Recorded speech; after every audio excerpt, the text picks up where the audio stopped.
muri iyi minsi ntabwo mvuga amazina y'abantu ariko aba pastor benshi bamaze kwakira izindi mbaraga kugira ngo bagire ubutware.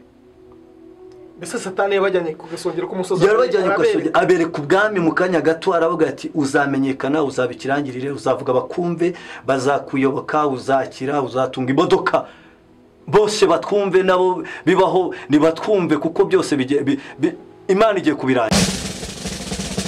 Zaburi ya mbere. Amahoro y'Imana, nshuti z'umusaraba, amahoro y'Imana aho muri hirya no hino ku isi, turabasuhuza mu izina ry'Umwami wacu Yesu Kristo, tubifuza amahoro y'Imana. Imana y'amahoro yibagire neza. Ni umugisha udasanzwe, ni ubuntu Imana itugiriye kongera kuboneka imbere ya kamera za Zaburi ya mbere TV. Dushima Imana, tutari mu rwagwa, tutari mu kabari, nukuri. Tutari mu binezeza by'isi, ahubwo turimo kwagura ubwami bw'Imana. Imana iduhana umugisha. Nimba ari ubwa mbere ugiye kubana natwe, ndagusabye ukore subscribe, like, share na comment. N'indi nkunga umwuka wera yagushoboza wayidutera kugira ngo tubashe gufatanya kwagura ubwami bw'Imana. Kuru nziza, amahoro y'Imana. Namwe muhorane. Imana yo muri umugisha kuba wemeye ko twongera kuganira ijambo ry'Imana kuri Zaburi ya mbere TV. N'ubuntu butangaje, n'urukundo udukunda, ukunda abantu, ukunda abana b'Imana. Hari ijambo Imana igushyize ku mutima uyu munsi, ntago waribura. Tangira ushima Imana, hanyuma dukomeze tuganire ijambo ry'Imana. Mana, igihe kimwe Pawulo avuga ngo dushozwa nawe Kristo kuko ariwe duha imbaraga. Dushimira imbaraga zako arizo zubaka ubwami bwawe hano mu isi. Yesu yaravuze ngo ijuru ni intebe yawe, n'isi ni intebe y'ibirenge byawe. Bivuga ngo rero nano mu isi urahari, no mu ijuru ukaba uhari. Ni wowe se abantu bawe, kandi wowe uzenguruka abantu ku manywa na nijoro. Tugushimiye kuko hari ibintu byinshi byo gukora kuko witwa Imana. Reka umugambi wawe mwiza ukomeze usohore ku bantu. Isi yose niyakira ubwami bwawe. Isi yose nuwamara ubwoba. Isi yose ifite ubwoba. Isi yose abantu bafite ubwoba. Ariko twasobanukiwe ko ari wowe uri muri twe, urutabisi. Ufite imbaraga zibasha kudutabara. Muri ndi yaravuze ngo no mu bihe bikomeye uzabana natwe, uzaturamburira amaboko. Nubaka kanya wongera uturamburira amaboko. Reka ukomeze ufate imitima ya benshi, abafite ubwoba, abamaze kunanirwa, abamaze gucika intege, abamaze kubivamo, abumva ijuru batakiri kunze cyane, ahubwo isi ari batwaye. Ariko ijambo rivuga ngo ntitugatinye icyica umubiri, ahubwo tuye dutinya icyica ubugingo kuko aribwo buzabona Imana. Reka abantu bongere bakumbura ijuru, reka abantu bongere bave mu biyobyabwenge, reka abantu bave mu busambanyi, reka abantu bongere bave mu byaha bitandukanye, reka abantu bongere babohoke, reka abantu bongere buzuye umwuka wera, reka abantu bongere bakumbura amateka y'ijuru, reka abantu bongere bave mu byaha bitandukanye, reka ingo zawe zigiye gusenyuka zongere zubakwe. Mana, reka abantu bawe bakizwe. Dusenze gutya rero tubangamiye Satani n'abadayimoni. Aho Satani hose yazanye kugira ngo arwanye umurimo wawe, aho yarwanyiriza Zaburi ya mbere, arwanyiriza kuri biganiro, ajya kubitwa hasi, kandi tusengeye imitima yose kugira ngo uzabatere, kugira ngo imitima yose bizabatere ku bose bazabasha kureba kino kiganiro kugira ngo benshi bahinduke, bamenye imikorere ya Satani n'imikorere y'Imana. Urakoze kuko Imana imanutse kugira ngo dushyigikire, yaba kaje nimushyigikire nanyu ushyigikire kugira ngo no butumwa tubashe kuvuga nkuko buri, ntitugabanye cyangwa turenzeho. Shimye kuri Imana ikomeje kubikora neza mu izina rikomeye Kristo. Amen. Amen. Ako kazina kajeni karakuryoha. Ararikunda kuvuga ngo wagiye ukoresha Daniel. Uri umujeni. Yesu agumije. Uzima buri ryo zina rikunda, bano barikeza. Izina rirerire kajeni. Kajeni. Muzagura nzababwira ko kajeni ryaturutse. Yego. Abantu babizi ni bake cyane baza amazina ya kajeni. Amateka ya kajeni sorry. Hanyuma dushimye Imana yongeye kuduhuza.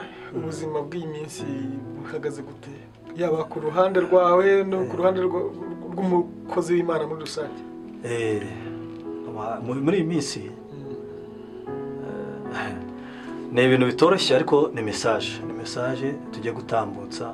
Imana yamaye ngo impe abanyarwanda ndetse n'abari hanze n'abumva ururimi rwacu rw'ikinyarwanda n'abandi bazabisobanura mu zindi ndimi ariko bakumva icyo bivuze.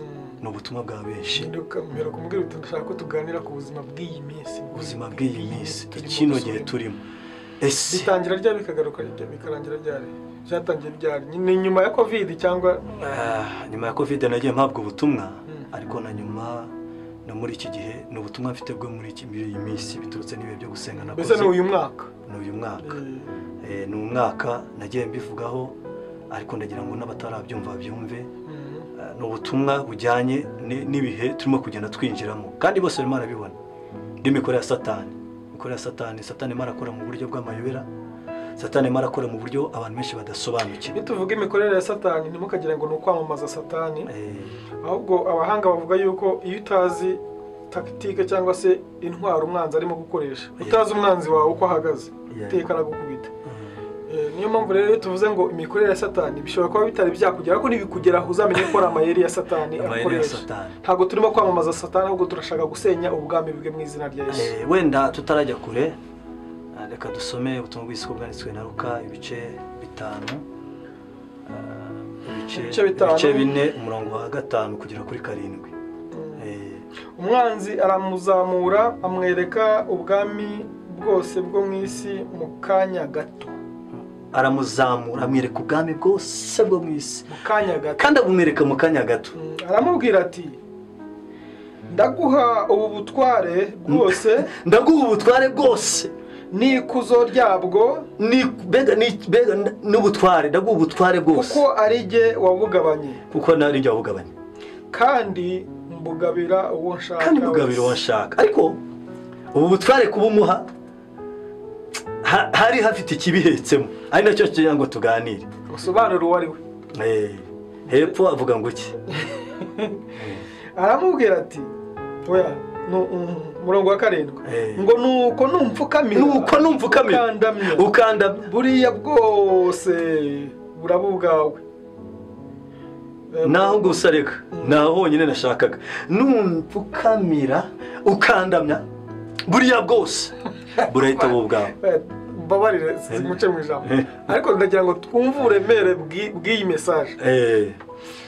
Reba Imana Data, Imana Umwana, Imana Mwuka Wera.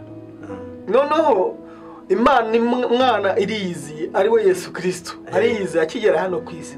Satani ntiyamutinya kumuhanga, hari igihe ujya wibaza wenda ukabona umurokore mugenzi wawe Satani amurasha umwambi araguye, ukibaza turiye ko rero icyitegererezo bigenze bite?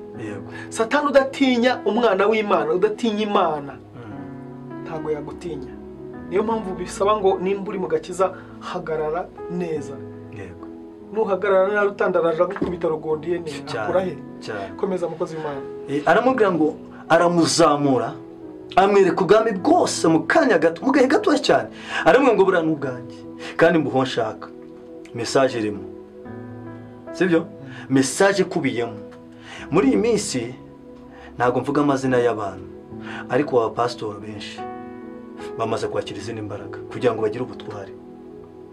Mbese Satani yabajyanye kugasongera ku musozi, abereka ubwami mu kanya gato. Aravuga ati uzamenyekana, uzabikirangirire, uzavuga bakumve, bazakuyoboka, uzakira, uzatunga imodoka, bose batwumve, nabo bibaho nibatwumve, kuko byose Imana igiye kubirangiza. Ni muri aba mbere bibayeho na Yesu byamubayeho, yamunesheje ijambo ryitwa ngo handitswe ngo. Ababigiyemo ariko utarabijyamo natwumve, kandi nabo izi imbaraga zirimo kwataka. Aravuga ngo nahandi hantu Satani aragenda yakubiye abantu mu kantu kameze nk'akabirikira, atega abantu imitego, ateza abantu gukeneye kuba hasi, gukena, kusubira hasi. No Satani arimo arakwereka akavuga ati ngewe mfite inzira wabona iri hano gutya, yuko wabaho ukabona umugisha, ukamenyekana, ukajya muri Amerika, ukabikirangirire, ugatunga amafaranga, ukumva ni byiza. Ariko nimara kubiguha nta kintu ngusabye, kundamya byonyine ugapfuka. Uzajya uhanura, urondore, werekwe, uvuge ijambo ry'Imana, ubwirize, uvuge Imana. Ariko ngewe nimugoroba byose birangije nzajya nkwereka ndamye gusa.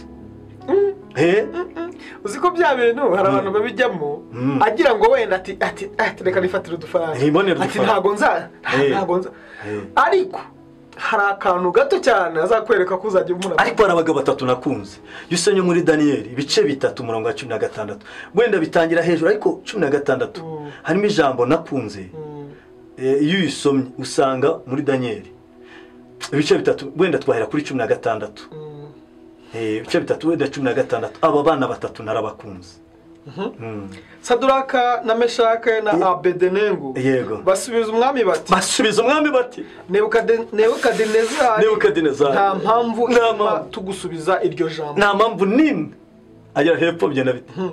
Niba ari ibyo Imana yacu dukorera, ibasha kudukiza, niba ari ibyo Imana yacu dukorera mu itanura ry'umuriro ugurumana, yego, kandi izadukiza ukuboko kwawe, kandi Imana izadukiza ukuboko kwa Nyagasani. 18 ariko naho itadukiza, naho itaduha akazi, naho itaduha amafaranga, naho tutamenyekana, naho twakomeza kwihamira hasi.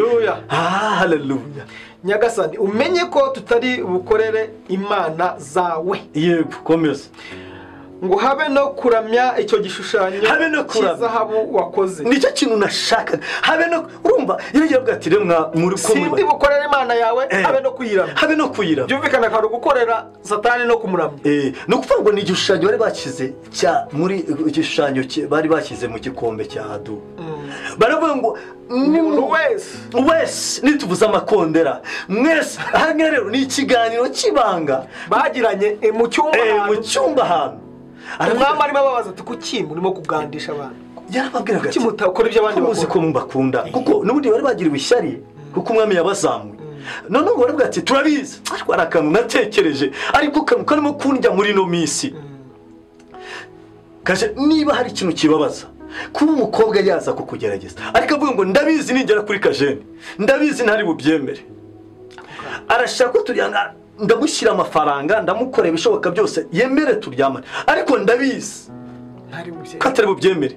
Ngiye kubikora ariko ndabizi Imana asenga ntari buyihemukire. None ikintu kibabaza nukuza siko neza Imana usenga, azibizi neza kutabyemera bikarangira ubyemeye. Nicyo kintu kibabaza. None ngo baravuga ati turabizi neza ko nitumara gukora cya kibashushanyo tukakigira imyanya bazajya mu itano bapfe, nimara gupfa imyanya yacu twongeye tuyifate neza.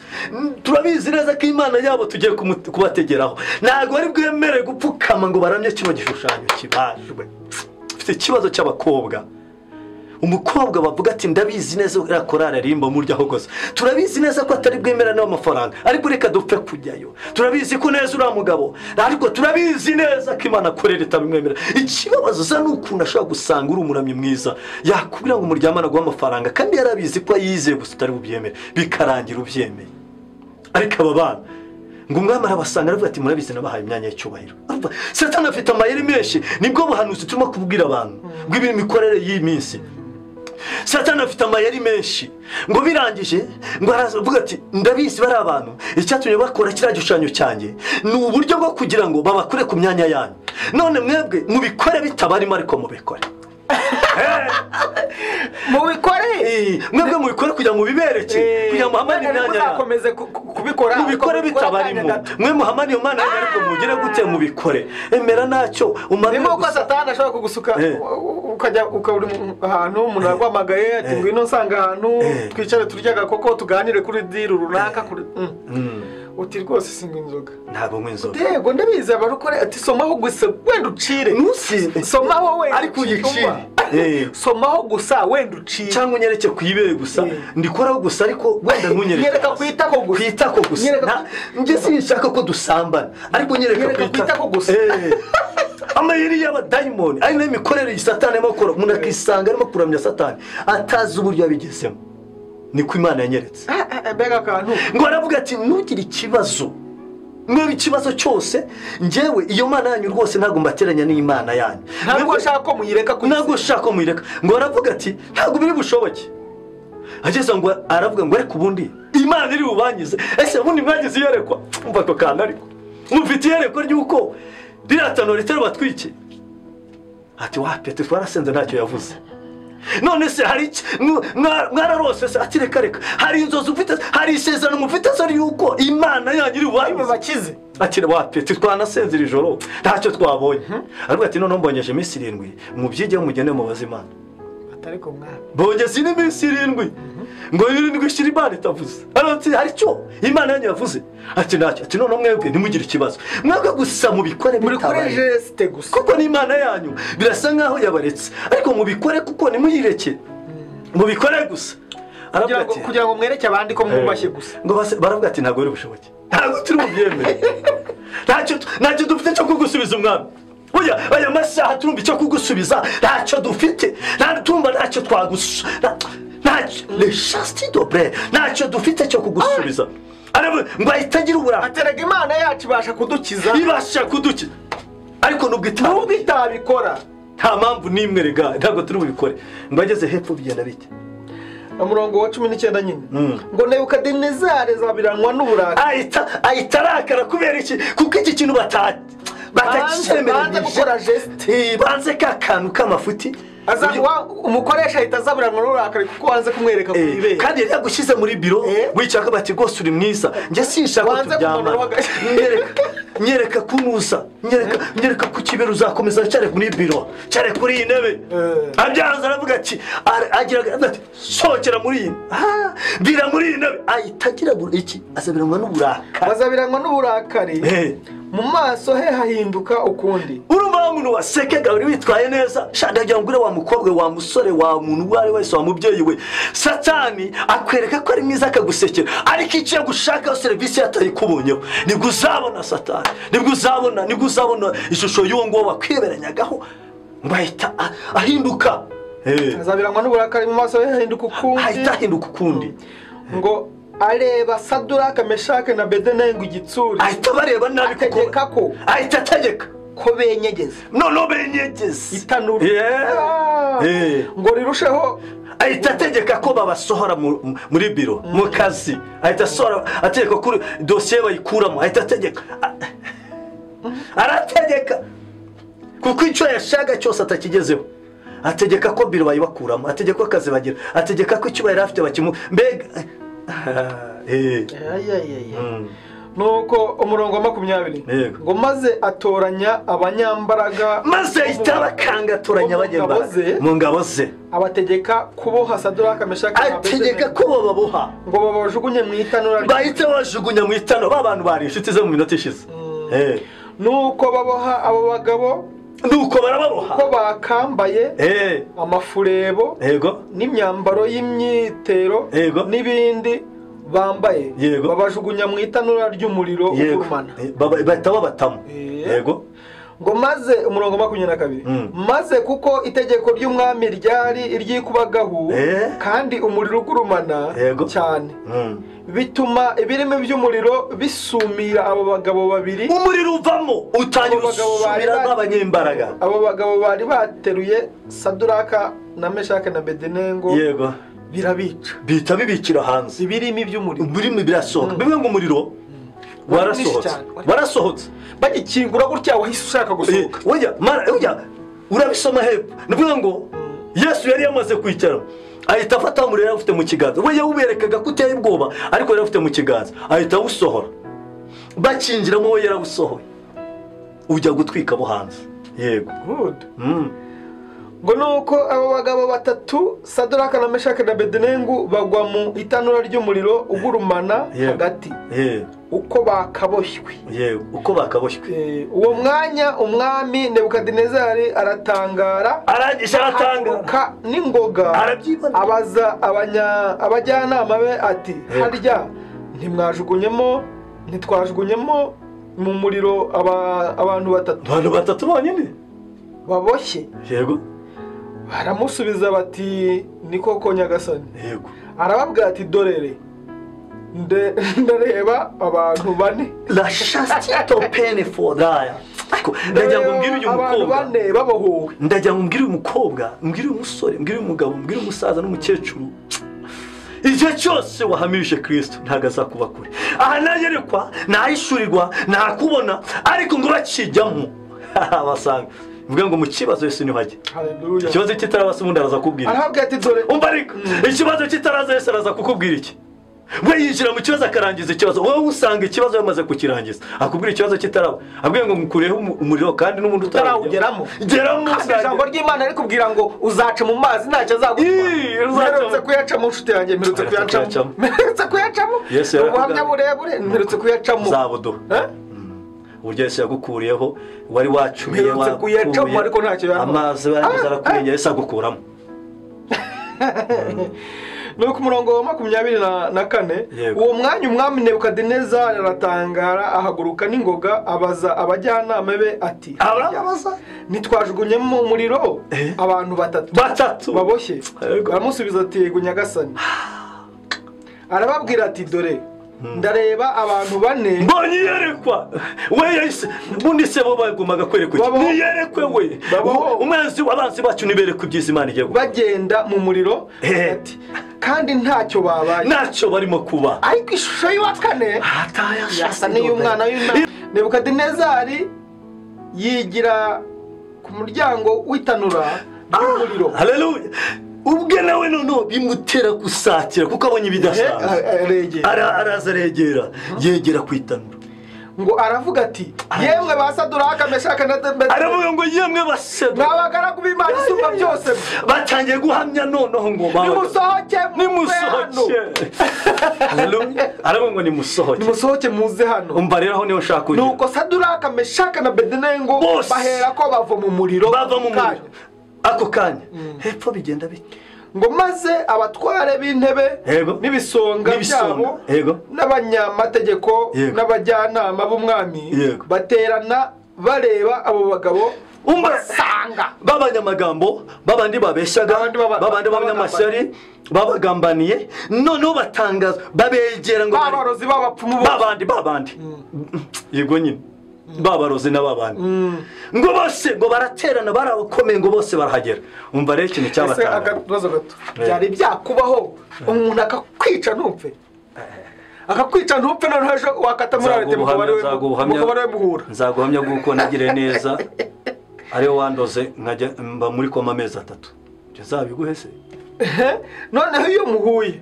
bigenda biti kwenge kuko nakijijwe oya akikubona arasuhererwa arasanyuka bigenda no kuvuga ngo we ariko we n'icyatumye tubimenya yarabanje yegera mama yagiye apfusha nyine n'ibintu se none na data nyine abumusazi ibyo byose nyambitanga mu buhana none arangije aramwegera ubwo aramuga ngo ariko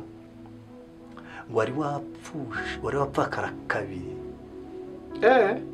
ndamwangisha shambu ngwe ko rikomeye kabiri wari wapfakara no gupfusha imfura na se ndaravuga ati cyo ari kubivuza ntago mbise nasa nundi mugabo ni imfura ngamba ngo nakwibarizaga arangije iyo joro niko natatswe aranyica pe ariko Yesu nabyo nzabivuga ariko byatumye bingera nuko naranze gusengera abarwayi ibyo bya nabyo no buhamya nuko ngo abagabo basanga umuriro utashoboye aho rero niwe nshaka kugira bo baraje babakoraho basanga umuriro utageze umva rero genda bite rero ngo kandi umusatsi wo ku mitwe yabo icyo nicyo nashakaga umusatsi mu buryo bw'umwuka usobanura imbaraga yego tayikodesta nta kibazo na kimwe cy'umusatsi nta mbaraga yigeze ibavaho imbaraga z'umwuka we buriya hari igihe umuntu ajya mu kigezo cy'ubukene ugasanga umusatsi umuvuyeho haleluya ugasanga umusatsi bivuga ngo imbaraga ziragiye akanamuka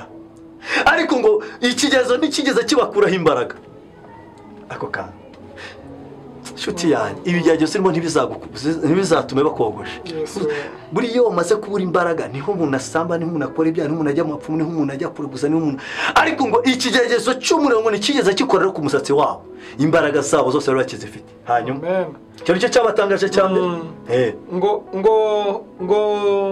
ku murongo wa 27 kandi umusatsi wo ku mitwe yabo utababutse n'imyambaro yabo ntacyo yabaye icyakabiri habe no kumva umuriro ubanukaho icyakabiri imyenda yabo ndagira ngo mbwire umuntu mu kigeragezo cyo wanyuramo cyose imirimo yabo haleluya imirimo yose wakoze myiza ntizapfa gusa kuki abantu badahinduka kuki babona tugenda kuki babona imirimo yabo ntago bigeze baje tugafatanya guhimbaza Imana mukare kuvuga imirimo yabo nigeze ntago imirimo yabo yigeze bavaho bakomeje habe n'umuriro kubegera nuvuga imirimo yabo yakomeje kuba myiza nuvuga ngo umuntu ikigerezo kimaze kugira imirimo yakoraga byose yakoraga kubwo ikigerezo ahuye nacyo usanga imirimo yitaye ariko imirimo bakomeje kuyikora nkuko bisanzwe imirimo yabo yakomeje kuba myiza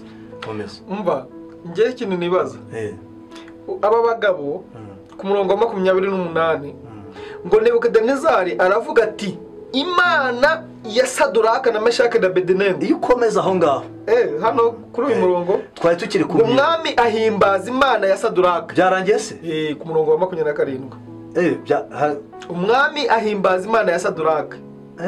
komeza ngo nuko Nebukadinezari aravuga ati Imana ya Saduraka na Abedenego ishimwe.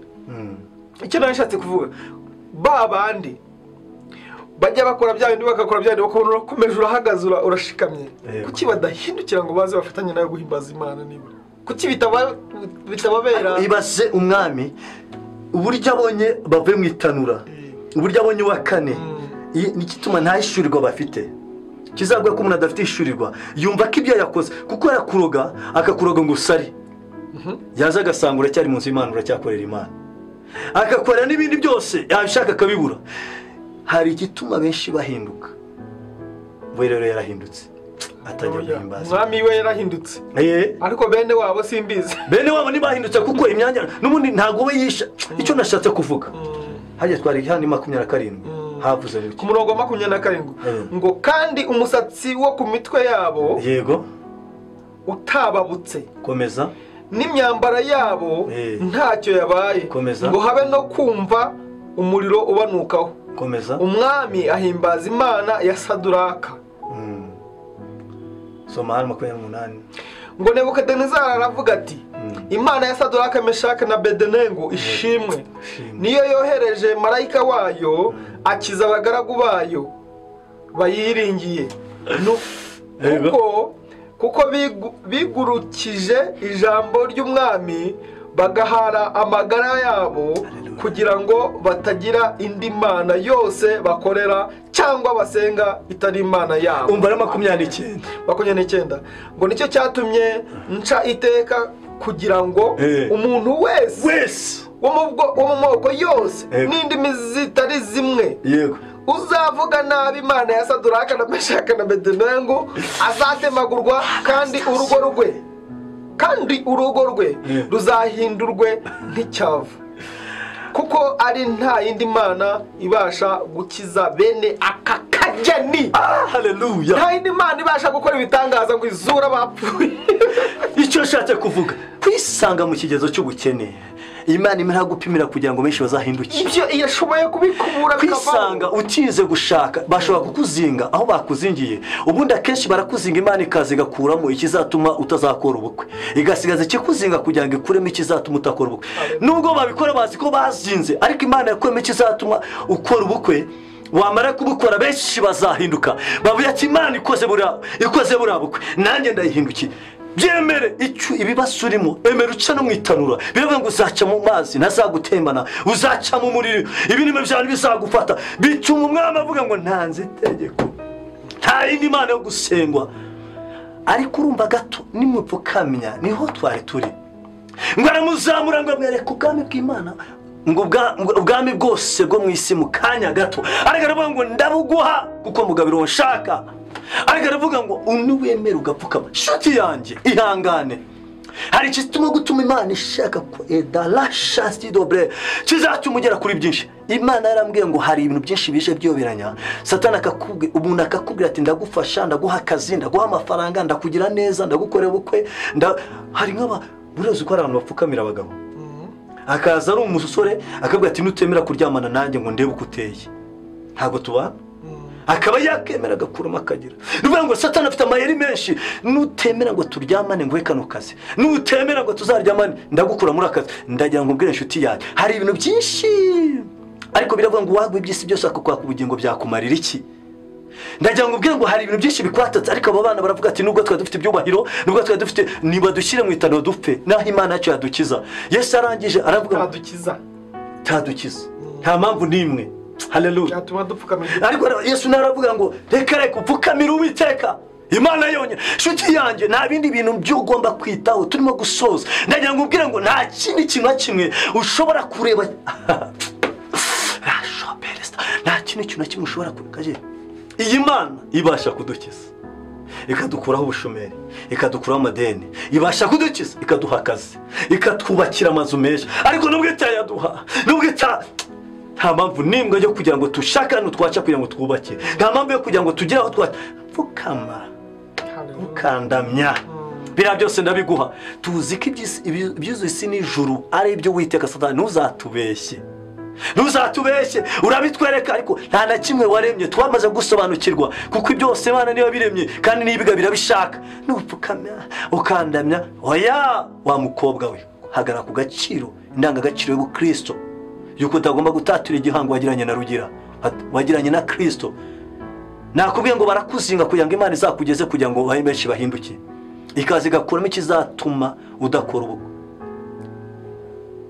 ikagikuramo kugeza igihe cyavugiye uzabukorera. Wicika intege ngo uvuge ngo nemeye kumupfukamya, ndemeye kujya mapfumu, ndemeye kurya manura musore, ndemeye kurya manura mukobwa, ndemeye kubana n'uriya mushumbwa mami, ndemeye kubana wa mushu, ndemeye kugira ngo ira modoka nyibonere uko turya. Oya, nupfuka kuki atayiguhaye ariko nta bindi bikubwiye. Ikizaza kundisi, ikizaza kubwira ngo umupfuka mu ndamye cyose uzacyange. Iby'Imana itanga ntabwo igishyira ngo nupfukamya ukanda. Haleluya. Ijambo ry'Imana rirakubwiye ngo umugisha Imana itanga uzana ubukire kandi nta muboro yongera. Ibintu umuntu azagusezeranya ribasomere ibintu umuntu azagusezeranya igihe cyadushiranye ribasomere kujya cyangwa reka turibuye mu mutwe. Ni muhehe, ni mu Migani ibice 10:22. Umugisha Uwiteka atanga uzana ubukire kandi nta muboro yongera. Nta mubabaro. Ariko ibintu bitangwa n'umwana w'umuntu ndashatse umuririmbyi yararimbye ejo bundi ngo isezerano ry'umwana w'umuntu rirangirana n'iminsi ya muntu. Misi ya muntu Uwiteka yasezeranyije rihoraho kuko ahoraho. Imana yacu ibahe umugisha. Senga Imana, shimira Imana. Mana ni wowe ubaka ibintu ukabyubaka, wakomeza ibintu ukabikomeza. Tumaze gusobanukirwa imikorere yose y'abadayimoni abakorana n'izindi mbaraga z'umwijima. Tumaze kubona ko nta kintu kinaraguha amafaranga, araguha akazi, arakuvuga ngo nzakora ubukwe, nzaguha imodoka, nzakubakira, nzaguha akazi muri biro, nzakukira, ariko akaba ngo nipfukamye ukagusukandamya, nuryamana nanjye nukora bino.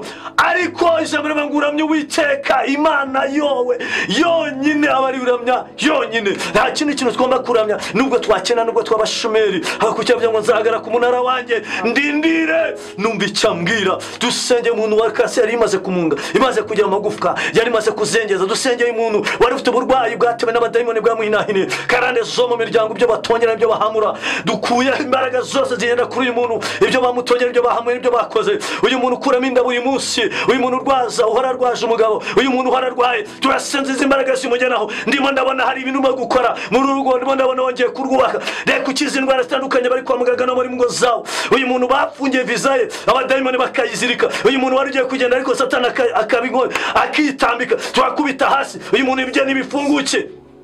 Urakoze kuko imbaraga zose zibahiga, kandi usengeye umurimo wawe kugira ngo ugere ku isi yose, uhindure benshi. Kaje ni mu umugisha buryo abayitanze agatanga, uburyo yitanze akagora no byuma akajya gute kugira ngo ubutumwa bugere hishe. Ajyaho n'umugisha kandi n'umuntu wese uzadukurikirana akabasha kuba ari cyo yakora kuri cyo. Nawe tumusabiye umugisha mwinshi uzatuma ubutumwa bwishi buhindura benshi bagakizwa, kandi nawe azabafashije ijambo ryawe, azabafashije ubutumwa bwiza. Ukomeza ushyigikire umurimo wawe ni mu izina rya Yesu Kristo.